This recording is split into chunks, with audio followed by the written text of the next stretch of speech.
একজন এখনও এমপি না, কিন্তু এলাকায় সবাই তাকে এমপি বলেই ডাকছে। আরেকজনের বিরুদ্ধে শত কোটি টাকার খেলাপি ঋণের অভিযোগ, তবুও সরকারি অনুষ্ঠানে ফিতা কাটছেন, মঞ্চে বসছেন, বক্তৃতা দিচ্ছেন। চট্টগ্রামের রাজনীতিতে এখন এটাই সবচেয়ে বড় প্রশ্ন। চট্টগ্রাম ৪ সীতাকুণ্ডের আসলাম চৌধুরী আর চট্টগ্রাম ২ ফটিকছড়ির সরোয়ার আলমগীর, দুজনই বিএনপির প্রার্থী। নির্বাচনে ভোটও পেয়েছেন বিপুল ব্যবধানে, কিন্তু সমস্যা হল তাদের বিরুদ্ধে ছিল খেলাপি ঋণের মামলা।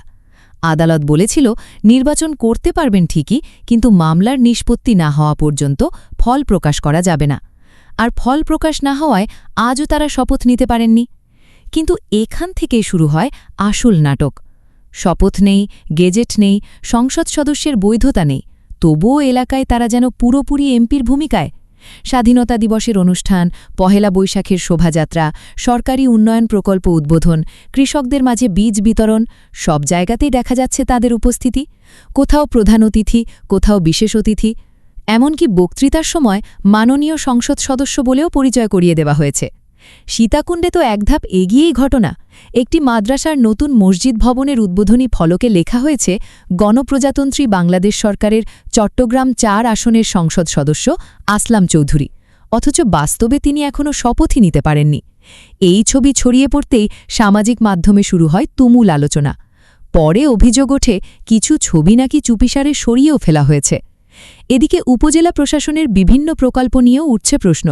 ত্রাণ সহায়তা, কাবিখা, কাবিটা, কোটি টাকার সরকারি বরাদ্দ এখনও বণ্টনের অপেক্ষায়।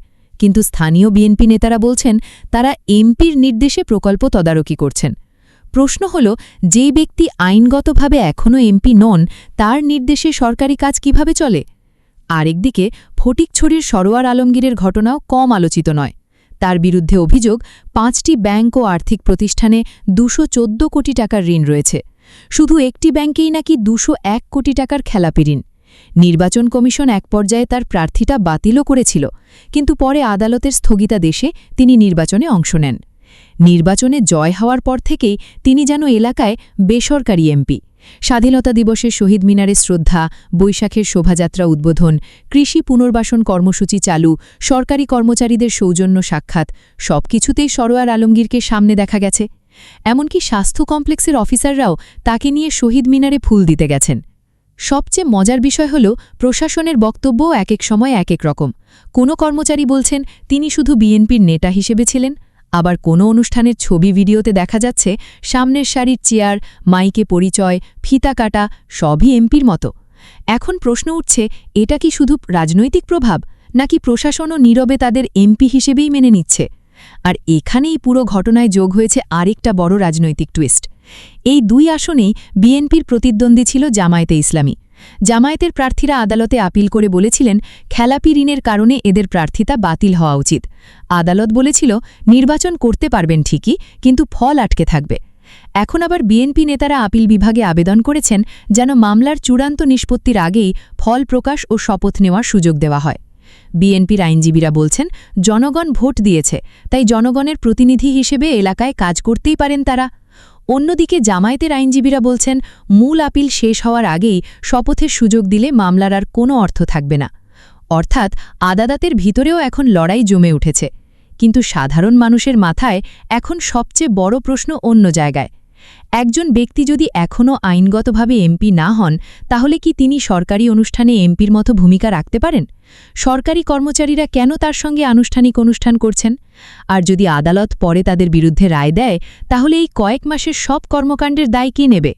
রাজনীতির মাঠে এখন অনেকেই বলছেন এটা শুধু ২ নেতার গল্প নয়, এটা বাংলাদেশের রাজনৈতিক সংস্কৃতির একটা বড় উদাহরণ, যেখানে বৈধতার আগে চলে আসে প্রভাব, যেখানে আদালতের সিদ্ধান্তের আগেই মাঠের বাস্তবতা তৈরি হয়ে যায়, আর জনগণও ধীরে ধীরে সেটাকেই সত্যি হিসেবে মেনে নিতে শুরু করে।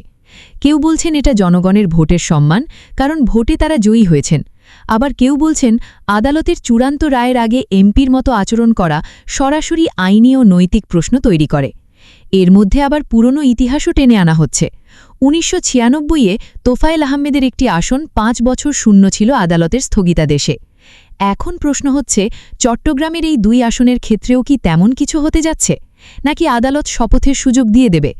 রাজনীতির ভেতরের মানুষরা বলছেন এই মামলা শুধু দুই নেতার ভবিষ্যৎ নির্ধারণ করবে না, বরং ভবিষ্যতে খেলাপি ঋণ থাকা প্রার্থীদের রাজনীতির পথও অনেকটা ঠিক করে দেবে। কারণ যদি আদালত শেষ পর্যন্ত শপথের অনুমতি দেয়, তাহলে ভবিষ্যতে আরও অনেকে একই পথ অনুসরণ করতে পারেন। আর যদি আদালত কঠোর অবস্থান নেয়, তাহলে বড় বড় রাজনৈতিক দলের অনেক প্রার্থীর জন্য সেটা হতে পারে বড় সতর্কবার্তা। এর মধ্যেই সামাজিক মাধ্যমে ভাইরাল হচ্ছে নানা মন্তব্য। কেউ লিখছেন, বাংলাদেশে আগে এমপি হলে ক্ষমতা পাওয়া যেত, এখন ক্ষমতা থাকলেই এমপি হওয়া যায়। আবার কেউ বলছেন, শপথ হয়নি কিন্তু আচরণ পুরো মন্ত্রী পর্যায়ের। অনেকেই প্রশ্ন তুলছেন প্রশাসনের নিরপেক্ষতা নিয়েও। কারণ সরকারি কর্মচারীরা যদি আদালতের সিদ্ধান্তের আগেই কাউকে এমপির মতো আচরণ করতে দেন, তাহলে সেটা কি প্রশাসনিক নিয়মের সঙ্গে যায়? আবার বিএনপির সমর্থকরা বলছেন, জনগণ ভোট দিয়েছে, তাই জনগণের প্রতিনিধি হিসেবে এলাকায় কাজ করতেই পারেন তারা। সব মিলিয়ে চট্টগ্রামের এই দুই আসনের এই ঘটনা এখন শুধু স্থানীয় ইস্যু নয়, জাতীয় রাজনৈতিক বিতর্কে পরিণত হয়েছে। একদিকে আদালত, অন্যদিকে রাজনৈতিক বাস্তবতা। একদিকে খেলাপি ঋণের অভিযোগ, অন্যদিকে বিপুল ভোটে জয়। একদিকে আইনের বাধা, অন্যদিকে মাঠের ক্ষমতা। এখন পুরো দেশের নজর অ্যাপিল বিভাগের দিকে, কারণ আদালতের পরবর্তী সিদ্ধান্তই ঠিক করবে আসলাম চৌধুরী আর সরোয়ার আলমগীর সত্যিই সংসদ সদস্যের শপথ নিতে পারবেন, নাকি বেসরকারি এমপি হিসেবেই থেকে যাবেন রাজনৈতিক আলোচনার কেন্দ্রবিন্দুতে। কিন্তু শেষ প্রশ্নটা এখন আপনার কাছে। আইনগতভাবে শপথ না নেওয়া একজন নেতাকে যদি প্রশাসন, দল আর এলাকাবাসী এমপির মতোই ট্রিট করে, তাহলে আসল ক্ষমতা কোথায়? আদালতের কাগজে নাকি মাঠের প্রভাবে?